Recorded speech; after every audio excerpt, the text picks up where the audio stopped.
Iskulo cheraino admission khlairina bagai rang riwi bo rizikya hani sajagai tongkha buma bufa bisisa sakango rang srangnai cherairokni buma bufa songrok rang riwi pailaimani rangnogo fiaba tabu khebile rangmaya hani sajagai tongkha abahaino koktuma Bishalgor English Medium School rang joma rwmani a receive copy bo tongo buma bufa songni yago haipanok gosina soya rangnokni rang phrangnai tangshilo fungo rang riwi bo rizikya hani sajagai tongmani roksabai or nanglai thangka rangnok bwskango yagulo receive copy phunugui cherairokni buma bufa songbai kok banglaimani yagulo Bishalgor English Medium rangnokni rangphrangnai bokrok gosoi nahaka borni thani je receive copy tongmani abo naitugui maya aboni bagai borok sawai bo manliya hnai ঘটনা হলো আমরা শুক্রবারে school থেকে message করছি যে আমি class 3 এর guardian আমার স্টুডেন্টের নাম তন্ময় সাহা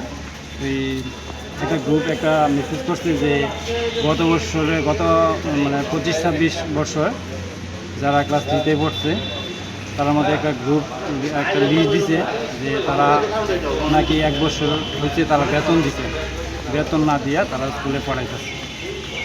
ওই সুবাদে আমরা স্কুলে ডাকাইছে যাতে আমরা স্কুলে আইসিরা স্যারের লগে দেখা করিয়া মানে কি হয়েছে জানতাম আমার বিষয় লগা 1 বছর হয়েছে তারা এটা খবর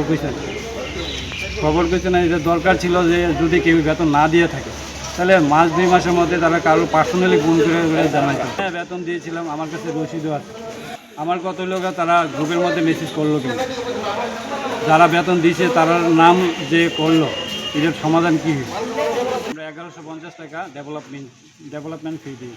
মেসেজটা তো ক্লাস টিচার করেছে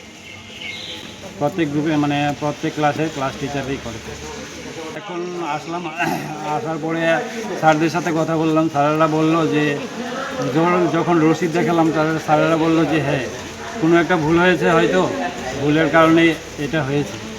স্যারেরা বলছে যে যার কাছে রসিদ নেই তারা একটা লিস্ট করে তারা নাম দিই স্টুডেন্টের নাম আর স্টুডেন্টের গার্জিয়ানের নাম সই করে দিয়ে যাওয়ার জন্য বলছে আমার হিসাবে স্যারেরা বলছে যে প্রিন্সিপাল স্যার মানে মর্নিং স্যারেদের জন্য এই লিস্টটা পাঠিয়েছে আমার মনে হয় যে প্রিন্সিপাল স্যারেরকে দরকার ছিল যে একটু এটা তদন্ত করার জন্য যে একটা ক্লাসের 21 জন স্টুডেন্টের নাম তারা 21 জন স্টুডেন্ট বেতন দেয়নি এটা কি হতে পারে স্যারের একটু তদন্ত করার দরকার ছিল 3 থেকে 4 থেকে কেজি 1 কেজি 2 ক্লাস 3 এটা Bishalgarh English medium high secondary school এটা অ্যাকচুয়ালি বিষয়টা হলো একটু 25 থেকে 30 জন গার্ডিয়ান মেল ফিমেল তারা এসে জিজ্ঞেস করছে যে আমরা তো অলরেডি যেটা কালেক্ট করা হয় ডেভেলপমেন্ট ফি এটা লাস্ট তো প্রায় একটা একাডেমিক ইয়ার শেষের দিকে তো বিষয়টা হলো এখানে গ্রুপে দেওয়া হয়েছিল দুপুরবেলা থেকে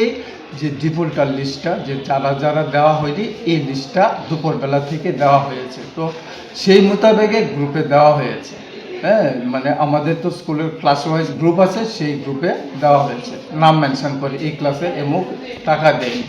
তো সেই মোতাবেকে আজকে যেমন ক্লাস 1 ক্লাস 3 না কেজি 1 কেজি 2 গার্ডিয়ানরা আসছে তো বিষয়টা হলো এখানে আমি যতটুকু জানি আমি একটু মাঝখানটা কথা বলি আমি ফর্মাল চার্জে আসছি 31 ডিসেম্বরে আমাদের ডিজিগনেটেড HM হেডমিস্ট্রেস ছিল রিতাশি উনি 31 ডিসেম্বরে অলরেডি রিটায়ার্ড হয়ে গেছেন next as per seniority Nipu madam ছিল উনি ওনার হাজব্যান্ড নিয়ে ট্রিটমেন্টে কলকাতা আছেন তো ফর্মাল চার্জ হিসাবে আমি আছি তো এখানে রেসপেক্টেড প্যারেন্টসদের আমি যতটুকু কনভিন্স করে বলেছি যে জিনিসটা আমি একটু দেখি তারপরে আমাদের স্টাফের সঙ্গে বললাম বিষয়টা একটু ডিসকাস করলাম তখন যে না ঠিক আছে এটা দুপুরবেলা থেকে এটা যে নামের লিস্টটা ওইটা দেওয়া হয়েছে যে একটু এখানে আমরা যে টাকাটা হ্যাঁ পুরোটা ক্যাশ কিন্তু আমরা মর্নিংয়ে কিন্তু রাখি না আমরা এখানে যে হায়ার অথরিটি নুনের টাকাটা আমরা ডিপোজিট করি পেড করে নিই টাকাটা আমরা তো একটা স্টুডেন্টেরও উইদাউট ডকুমেন্টস মানে আমাদের রিসিপ্ট বুক থাকে কাউন্টার পার্ট আমরা ওই ক্লাস ওই স্টুডেন্টের নাম রোল নাম্বার ডেট এবং যে কালেক্ট করে ওই স্যারের সিগনেচারও থাকে এটা বিষয়টা আমরাও এই জিনিসটাই ভাবতেছি, যেহেতু এখানে প্রুফটা নাই। এখানে গার্ডিয়ানদেরও প্রশ্ন যে আমরা যে টাকা দিছি এখন যে গ্রুপে দেওয়া হয়েছে, তাহলে আপনারা ওইটা কোন মূল্যে দিয়েছে। তো এখানে হয়তোবা যিনি আমাদের কলিগস, হয়তোবা মেবি আমি শিওর না, নামও মেনশন করতে পারি না, যিনি কালেক্ট করেছেন হয়তোবা তিনি বইটা দেননি। বইটা যদি মানে যে রিসিট বুকটা আমরা যে এখানে কাউন্টার পার্ট দিয়েছি তার একটা অংশ রয়ে গেছে, ওই বইটা হয়তোবা দুপুরে পাইনি, আমি শিওর জানি না। টাকাটা কালেক্ট করেছিল, তো এখানে বিষয়টা তখন কে ছিল এখানে, এটা তো এক এক ক্লাসে এক একজন, আমি কনফার্ম বলতে পারতেছি না, প্লিজ ডোন্ট মাইন্ড। এখানে আমি ফ্র্যাঙ্কলি বলতেছি কে ছিল এটা আমি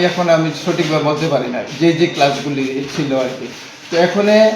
মেনলি দুপুরবেলা থেকে সেই নামের মোতাবেকই গ্রুপে দেওয়া হয়েছে। তো স্বাভাবিক ওরা একটু মানে এখানে সেন্টিমেন্টাল হয়েছে, খুব এক্সাইটেড। তবুও আমি কনভিন্স করছি রেসপেক্টেড প্যারেন্টসদের যে আসলে বিষয়টা এরকম হয়ে থাকলে একটা স্কুলের বদনাম, আমাদের টিচারেরও তো একটা লজ্জিত জিনিসটা খুবই খারাপ লাগে। তো অনেকটা রিকোয়েস্টও করছি, তখন আমি প্রিন্সিপাল স্যারের সঙ্গে কথা বলি। প্রিন্সিপাল স্যার বলেছেন যে যদি কাউন্টার পার্ট কারোর কাছে থাকে বলেন যে গ্রুপে দিয়ে দেওয়ার জন্য। তখন আমি বললাম যে স্যার সবার কি আর থাকে, একটা বছরের প্রায় শেষের প্রান্তে, এটা তো আমিও তো হয়তো রাখতাম না। তো যদি যারারই থাকে গ্রুপে দিতে বলেন, আর যারা নাই তাদের একটা লিস্ট রাখেন। তখন আমি রেসপেক্টেড প্যারেন্টসদের আমি মানে বুঝালাম যে একটু কাজ করেন, আপনারা ক্লাস, স্টুডেন্ট নেম এবং আপনাদের মোবাইল নাম্বারটা লিখে একটা নোট দিয়ে যান, প্রিন্সিপাল স্যারের সঙ্গে কথা হয়েছে, এটা আমরা অবশ্যই দেখবো, এবং বইটা কোথায়। তো এখানে হয়তো বা নিশ্চয়ই বইটা কেন,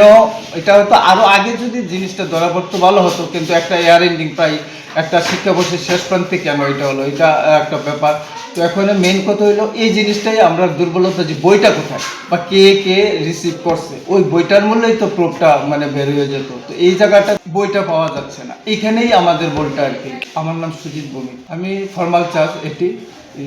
বিশালগড় ইংলিশ মিডিয়াম প্রায় 80। আমি বিশালগড় ইংলিশ মিডিয়ামে স্কুলে বাচ্চা পড়াই, তো হাই সেকেন্ডারি স্কুলে। এখানে আমরা যে বছরে একটা ফিস নেওয়া হয়, ফিসটা আমরা দিছি, তারা কইতেছে দিছে নেবেন, আমার কাছে প্রুফও আছে। কিন্তু তারা কাছে আমরা যখন আইসি যে আমরা টাকাটা দেওয়া সত্ত্বে কীভাবে কেলিগা আবার দিব, তখন তারা কইতেছে যে আমরা সই দিয়ে যেতাম, এই করতাম। আমরা কইছি যার কাছে টাকা দিছি তাই নেড়ে ফাড়ানের লিগা, তো তারা ডাকাই আনতো, তারা কলই করছে না, কল না করে কল করছে। তারপরে কইতেছে যে আমরা টাকা দিছি, আবার আমরা কইছি কেলিগা আমরা টাকা দিব, আমরা যে টাকা দিছি আপনার কাছে রিসিপ্ট কপি আছে, আপনারা এটা দেখান, তারা দেখাইতে পারছে না। এক বছর আগে আমরা টাকা দিছি, তো কইতাছে যে আমরা টাকা দিছি না। ইভেন দুপুর স্কুল থেকে তার কাছে লিস্ট পাঠাইছে, তারা আমরা গ্রুপে দিছে। স্কুল থেকে কইতাছে যে আমরা যে টাকা দিছি আবার সই দিয়ে যেতাম, তাহলে প্রমাণ যে আমরা টাকা দিছি, তারপরে তারা কোনো স্টেপ নিব। আমরা কইতেছি স্যারের ডাকানোর লিগা, HM রে ফোন করার লিগা, HM ম্যাডাম ফোন তুলে না বলে গ্রুপে মেসেজ করে কইছে যে যদি আমরা ওই বছরের টাকাটা না দিই তাহলে আমরা যে